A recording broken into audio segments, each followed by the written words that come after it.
So we started talking about auto-enrolment about 3 years ago.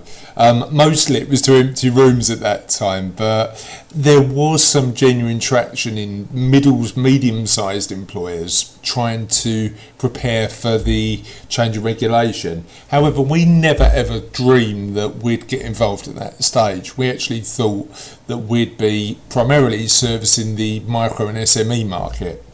However, because we were sort of out there writing about it and talking about it quite early, we picked up a number of larger employers. Our largest employer employs 2,000. They're a fashion retailer. And I'm not embarrassed to say that when we picked up that client, it was actually one of the most exciting days, but also one of the most scary days of my life. Because what we'd done is, picked this big client up from what traditionally would be an employee benefit consultancy client, but then we had to do the work and get a really good job done to help them comply with auto-enrolment.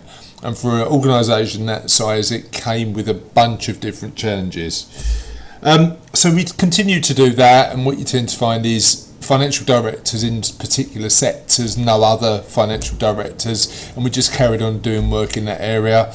And now, we're in a position where we're coming to the end now of doing work for those large and medium-sized businesses. So the last piece of auto-enrolment work we did was with a company that employed 100 people. However, we're moving really quickly into the micro and SME market, so the less than 50 employees market. And I felt that the challenges we faced in that market needed a different solution. So we had to look at the market slightly differently.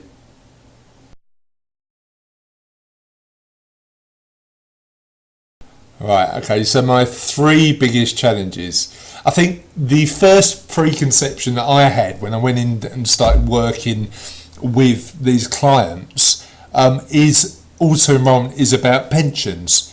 When actual fact, it ain't about pensions at all. It's a little bit about pensions, but it's very much about project management. It's about systems and processes. It's about making sure that payroll, pension and HR can talk to each other. It's a little about employment law, and actually the level of expertise, even if you're a pension expert, you need to develop quite quickly, actually requires a different skill set. So when we started working with clients, what we were actually doing is taking constituent parts of a sort of larger business and putting them together to make sure that that company comply with auto-enrolment. So I think the first thing I learned was actually auto-enrolment is a tiny bit about pensions, but it's about a lot more. I think the second thing, and we learnt this quite early with some of the larger clients we worked with, is we had to be really clear about whose job was whose. So responsibility and scope of work was really important. Now, in the first couple of auto-enrolment pieces of work we did, actually some of the bits of our scope of work were slightly fluffy and slightly ambiguous, and what we quickly found moving into the market is we had to be clear whose responsibility certain jobs were. So if it was pensions, we needed to make it clear it was the pension provider who dealt with it. If it was data and payroll, we had to be clear about who dealt with that. That's usually the employer in conjunction with any payroll software they use. Who deals with project management and who deals with HR and employment law issues. Because the issue you've got is if you don't do that, what you find is that everybody assumes that it's somebody else's job. So part of the auto-enrolment project was making sure that there's a clear line and a clear definition for every single part of the process, and everybody knows whose responsibility that is. So that was really lesson number 2. And number 3 was, when it comes to auto-enrolment, just the plain importance of having really good systems and really good processes in place, both within our business as consultants, but also in the businesses we help. So a piece of payroll data comes in, where does it go? Where's it documented? Have the employers got FAQs so that they can answer any questions? Have they got guidance documents? And that sort of thing is part of the stuff that we've been building with our medium-sized employers to help and guide them through the project. So yeah, 3 things. Number 1, it ain't about pensions, it's actually about a lot more than that. Number 2, be really, really clear whose responsibility certain jobs are.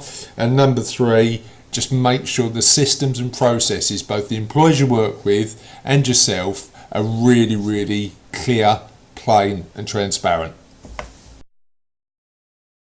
So one of the things we really quickly realised was the fact that with the sort of million plus employers that are going to be coming through over the next 3 or 4 years, we had to do things differently, and that was for a number of reasons. Firstly, the budgets of a lot of the SME and micro businesses aren't as big as the budgets that we were used to working with some of our larger employers, and therefore their capacity to spend on an auto-enrolment consultant had shrunk. So we had to find a far better way of managing and helping those employers. The second thing is, typically, if you look at the market and it's 20,000 advisors and then 1 million employers, and out of that 20,000, let's assume 10% are really good at auto-enrolment, there's a disconnect there, because what you've got is you've got a very tiny number of advisors trying to look after a number of employers. So that didn't work either. So affordability didn't work for the SME and micro businesses, and the fact that actually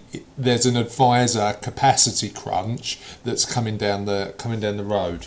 Now, I wrote about this in a white paper recently. You can find it at www.aeinabox.co.uk, and if you click on white paper at the top, you can understand where we're coming from on this, because we've written about it in depth. So then we started looking at the market, and one of the things we considered was just closing the doors. So just saying, we'll take on the odd consultancy client who can afford it, but actually for the majority of the market we can't afford to deliver a really serviceable proposition. But the more I thought about this, the more I thought, well, actually, over the last 2 or 3 years, we've built loads and loads of systems and processes. We've built up a huge knowledge bank.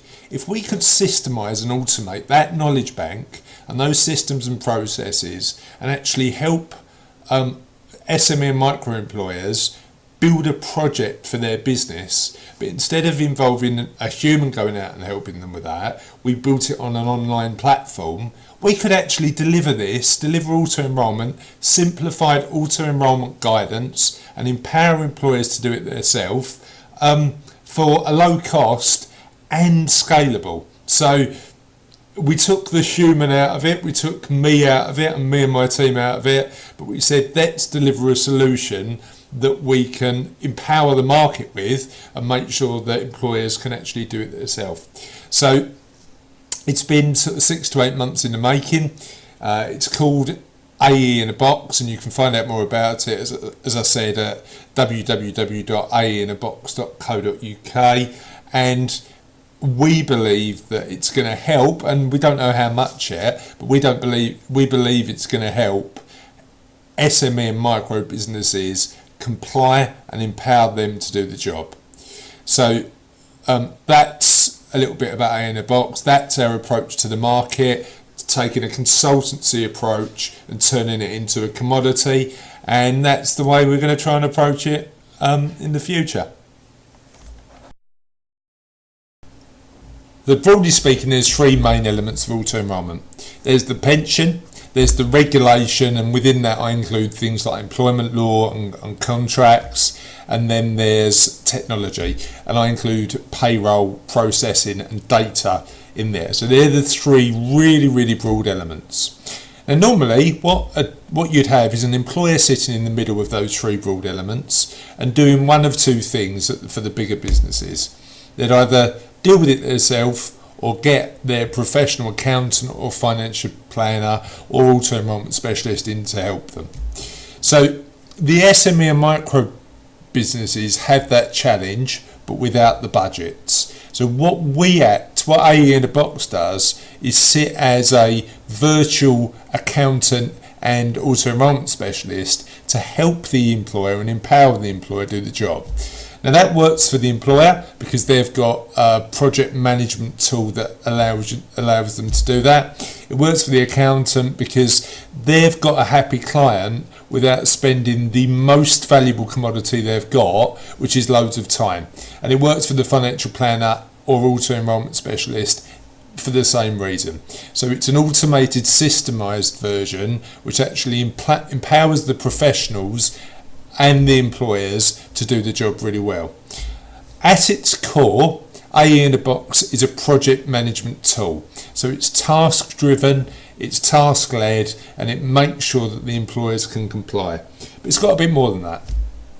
We've built a knowledge base over the last few years of questions, and we've shared them as part of our employer support solution. But we've also got the opportunity for employers to ask us more questions. It's via an email support service, and we're happy to do that because actually if we could share a new piece of knowledge from something we've got from an employer to all of our employer base, that adds value to all. We've also got some employee support on there, and that's in the form of videos that help explain pensions, auto enrolment, and how that impacts them. We've also got a pension selection tool which allows employers to select the pension they want, and depending on what payroll software they're using, because some have auto enrolment functionality and some don't, we've also got a software selection tool, and the system's smart enough to understand whether what they've got is good enough to do the job or not.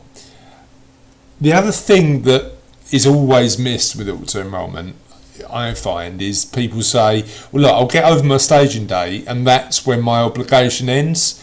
Well, in actual fact, sort of your staging date is when as an employer your obligation starts. Now we don't at this stage know what changes are going to happen to auto enrolment regulation in the future. If you look at the countries where this sort of legislation has happened before, there's been huge amounts of change over a number of years. So what we've done is built the system so that if there are any changes that the employer needs to be aware of, we can change the system so that the employer is aware and can take action to get the job done.